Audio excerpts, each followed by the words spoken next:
Hey guys, Tony here from TheFishGeeks. So in my last video I showed you all of my tanks and just gave you a brief overview of what I've got. Today I'm going to go over some of the things that I use for my tanks in terms of testing and food and just treatments, things like that.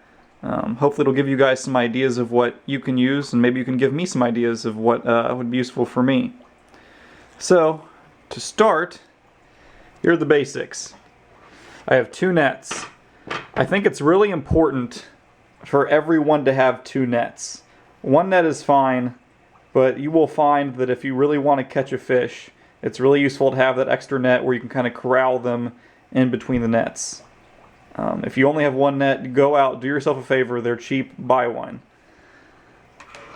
So, other thing, scissors. These are really useful for just trimming plants, things like that. If you use your hands, you'll find that sometimes you don't break the plant cleanly or things like that, so get a decent pair of scissors. Toothbrush. I have found that a toothbrush works just as good to clean the glass as about anything. I know they make those magnetic cleaners and those do work well, but a toothbrush is a lot cheaper, and I think it's easier to use because you can kind of really put some pressure on the glass and help clean it. So I recommend getting a toothbrush. So now in terms of testing stuff. So I have the API test kit that I got from Amazon. I think at this point it's like 15 bucks. If you don't have a test kit, go out and get yourself one. You will need one at some point, and it is very good to have. It's really good to have a test kit. If something goes wrong in your tank and you're not sure what to do, you can test your water, see what's going on there, and kind of plan your treatment accordingly. It may just take a simple water change for you to get your tank back to normal.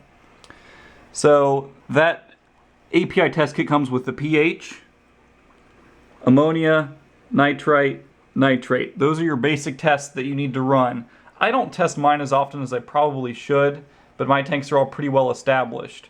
But even if your tanks are established, you should probably test your water at least once a month to see what's going on. If your tanks are newer, you want to test your water at least once a week probably.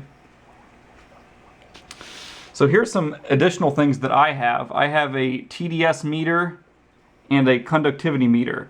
So both of these are a little bit more specialized equipment, but if you are breeding fish and really want to know what your water's like, these are good things to have. I picked these up from Amazon. I think they're about $15 a piece. They're very easy to use, and they really help you figure out what is going on in your water. And they're really good to test your tap water too, so you can see what kind of water you're putting into your tank. Or like me, I have an RO unit, so then I can test that RO water to see if it really is coming out with 0 dissolved solids, things like that. So these are good to have. So next I have my treatments for if any of my fish get sick. I have found and experienced this, that if your fish are sick and you're not prepared, that you're in trouble. And it's a bad feeling to have, to wake up one morning, go see your fish and see that they have either a popeye or some fungus or ick. It's not fun. So I recommend being prepared and have medicines on hand that you can treat your fish with. So I have Melafix, which is just for bacterial infections, Pymafix, which is for fungal infections, this UltraCure PX, which is just for parasites. I haven't had to use this one yet really. Nox Ick for ick, and then aquarium salt. So Nox Ick I've used in the past, but it does it's like a blue, and it does kind of stain the silicone on your aquarium, so it makes that silicone turn from a clear to like a blue color. So instead of using that, typically what I do now is if my fish get ick, which they haven't in a long time, but I will increase the temperature of my tank to about 81 or 82 degrees, add in some aquarium salt, and then do daily water changes. And I found that works just as well, if not better, than Nox Ick. So moving on, these are some additional treatments / conditioners that I use for my water. So I have black water extract. If you keep South American cichlids, discus, South American tetras, this is really good stuff. It has some peat in it and some trace elements. It'll kind of soften your water a little bit. It's great. The fish love it. Here's a basic water conditioner. Everyone has to have some sort of water conditioner to remove the, or at least neutralize the heavy metals and chlorine. Then I have Flourish, Flourish Excel, and Flourish Trace. So these are mainly plant supplements, and I use them primarily in this 20 that I have my Episto McMastery in. That's more of a heavily planted tank. I don't treat them as much, or use these treatments as much as I probably should. I think the Flourish wants you to dose, 2 to 3 times a week. I might do it once every 2 weeks, just because I don't like using putting that much stuff in the tank. But it does seem to help the plants, even just doing it that little. So one thing I found that works just as well are these Flourish root tabs, and you can get these on Amazon. A lot of pet stores will have them too.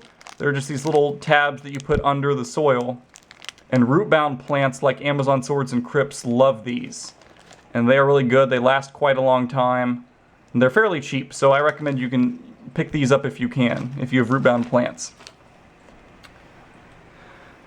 So I also have a big bag of Indian almond leaves. So you've seen my tanks that have Indian almond leaves in them, and they are really good to soften the water up a little bit, add some trace elements. My shrimp love to eat them, actually. And they're fairly cheap. I get a bag of about 100 or 150 leaves on Amazon, or I'm sorry, eBay, for about $10. They come from Singapore, which is where these trees are naturally found. But still, it's fairly cheap, and they last you for months and months and months. So $10 for 4 or 5 months of leaves isn't really that bad, I don't think. So lastly, I have my foods. So I have a wide variety of food that I give to my fish throughout the week, and I think that really helps keep them healthy and happy. And for some of the fish in breeding condition, I have found that changing the diet up really has had a positive impact on my fish. So the basic food that I feed them is New Life Spectrum, and I found this is probably the best staple food you can feed your fish. So if you have the ability to get this, I would go buy this. My fish all love it. It's a great food. It works wonders, and it lasts for a long time. It is more expensive, but it lasts forever, so it's worth it. So along with that, I feed these algae crisps and this cichlid flake. And so this is my staple food that most of my fish get on a daily basis. And I also have some other more treat-like foods. So I have freeze-dried bloodworms, some jumbo sticks that I will break up, another flake food, and a cichlid staple. For my shrimp, I feed them these Flavel shrimp granules, and they love them. They are a great food. If you have small shrimp, you would really see a change in your shrimp if you get them this food. My shrimp have bred a lot more since I got that food. Even cherry shrimp love that stuff, and they'll really enjoy it, and they will probably breed more as well. So if you have any kind of dwarf shrimp, I recommend getting that. Well, guys, that's all the products I use. I also have an RO unit that I will show you in a later video. If you have any other questions about what I have, feel free to put a comment in the video and I will try to respond to you. I will try to put up another video later in the week about one of my tanks, kind of going in more in depth about it. If you have any other questions or ideas about what we can do, feel free to shoot us a comment. See you guys next time.